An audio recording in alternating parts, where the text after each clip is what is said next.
Okay, it's been a while since I did a Tom Clancy video, but this book is a monster, so it took me a while to get through it. Bear and the Dragon. That's it right there.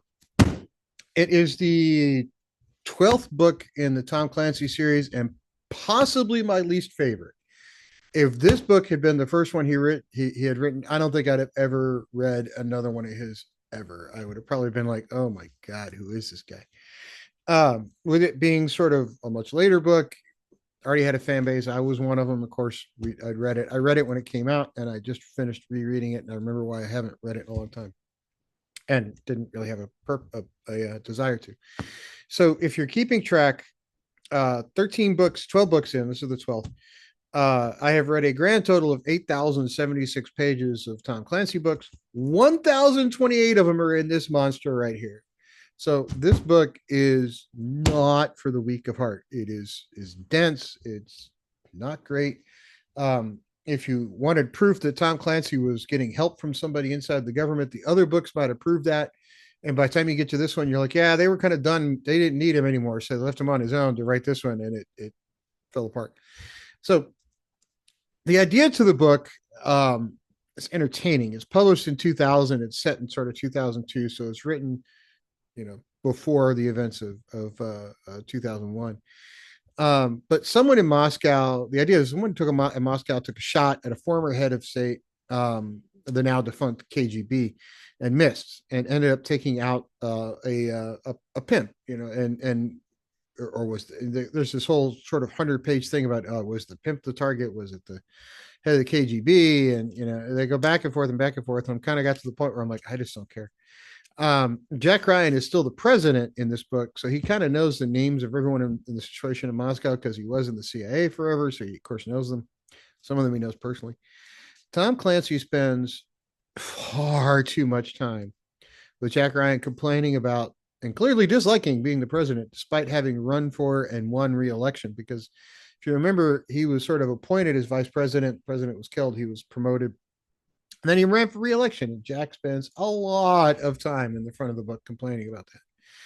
Now, Clancy always pictured himself as Jack Ryan, so I think this was Clancy kind of, I don't know, making a personal point or something about how much the job must suck. But great. Really needed an editor.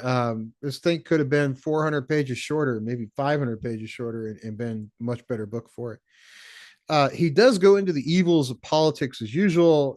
He kind of talks about how in DC you've got lobbyists, you've got all these other people kind of pushing around laws, and they're not really written the way you think they are, and uh, which was kind of interesting in a way because when you grow up in this country, you think about, hey, they pass laws that are to the benefit of everybody, and then you later find out if you have enough donation, if you donate enough, if you have the right lobby group.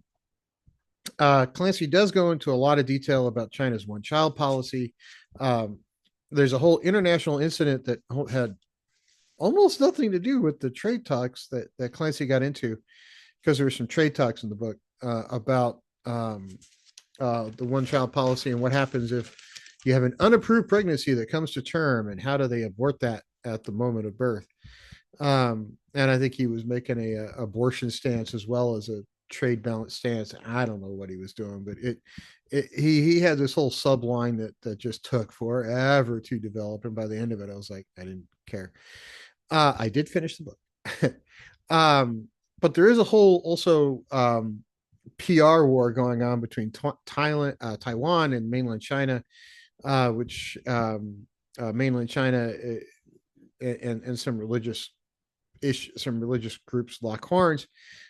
People are killed live on CNN. So, of course, you have the fallout from that. While China's in the middle of trying to negotiate a trade war with the U.S., they have these humanitarian problems on top of that.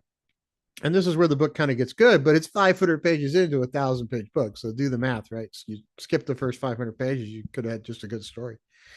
But the death of two clergymen attempting to stop a late-term forced abortion causes a massive problem for China in these trade talks, because at the time when China would try to enforce the one-child policy, it was not a great way to do it. And let's just say that these two clergy, they get into details in the book. I don't even want to talk about it, but they do get into details in it. And for whatever reason, he included it in detail. in very graphic detail. But he gets to the point that these little, not little, but these humanitarian problems can cause economic issues because if other countries decide to boycott you, right? So if other countries say, "Hey, I'm not going to do any business with you because your humanitarian track record," that causes huge economic issues. And Clancy's point is, economics is kind of what goes on around the world. So China is starting to have these economic problems. Russia has found a large gold depository, a gold deposit, and of course China says, "Oh, I think I'll go take that," leading to an international conflict instead of just a trade war. And of course, Jack Ryan, by default, the USA are the only humans on the planet that can actually solve this problem. And Clancy goes into great length about how we're on the verge, if everybody would just get along, Russia and the United States, of being able to end war for all time. Is that really possible just based on the nature of humans? I don't know.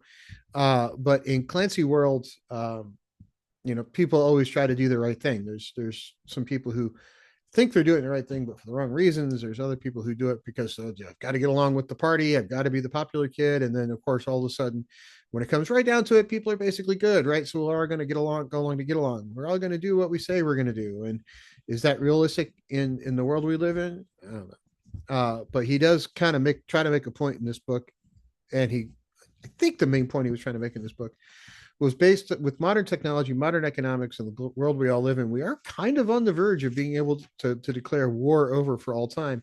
If people would just get in line and follow what the USA says, then the world peace can be achieved and we won't have any of these problems.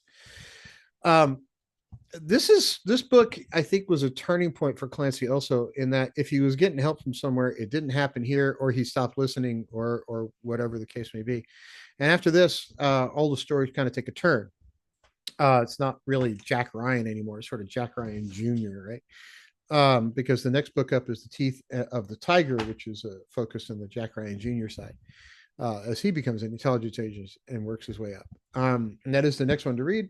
So I'm on book 12 out of 41. There's a long way to go with these things.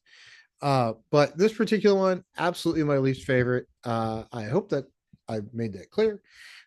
Could have been half its length, and still been a very good story. Way too long. And I'll read just about anything, but this was just boringly long in places. If you disagree with me, let me know down in the comments. If you agree with me, I'd love to hear about that too. But Tom Clancy, the Bear and the Dragon, Jack Ryan as the president, trying to figure out how to declare world peace. Check it out if you dare. There is an audiobook. I would highly recommend over the trying to pick up and read 1,000+ pages of this thing, if you're going to give it a shot. If not, Jack Ryan tries to declare world peace and sort of fails because he wound up with a nuke launched at New York City. I'm sorry, a nuke launched at Washington, D.C. that we have to take down with modern technology in different ways.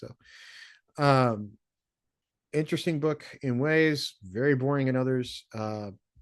We'll talk to you on the next video.